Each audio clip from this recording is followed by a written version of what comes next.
So my name is Clarence Brooks, and I am currently an assistant professor and director of dance at Florida Atlantic University in Boca Raton, Florida. My fondest memory of ADF was I had taken class, and I believe it was my roommate at the time, Carrie Gershwitz. I can't believe I can remember that name. Tall, blonde guy. We had taken class, I'm not sure who with, probably with Betty Jones, and we're moving to get some lunch and observe a class that we saw on the quad. Looked like a massive class. This big black man was teaching it, music on the side, live music. So we thought we'll sit on the curb in the shade and we'll eat a little lunch while we watch the other class. We hadn't signed up for it or anything. So we're sitting there and I'm taking a bite, and this shadow comes up over me.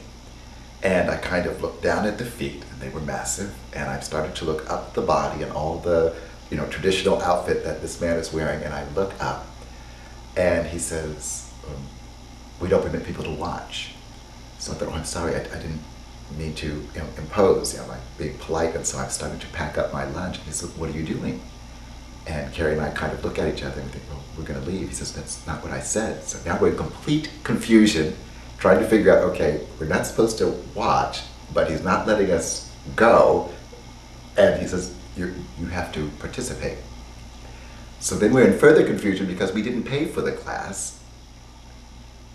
And we didn't want to get charged for the class because I was already here on scholarship and had no money. And he proceeds to point the way to the class, which has now moved its way across to that side of the quad, get ready to go the other direction.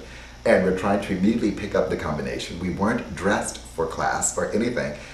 And during that class, he starts choreographing a maturation dance. It was supposed to be 30 minutes long. It would be performed at the end of the conference. And he pointedly pulled out all the males and had us do 2 solos. He taught us the basic bit. All the material was supposed to be in there, and we were supposed to come back the very next day and have our own solos created. So now we were stuck in this class that we had not paid for. It was my most memorable experience, and the way that I met Baba Chuck Davis, an incredible person who's still active in my life now, 20 plus years later. So that was my first most memorable experience here at ADF.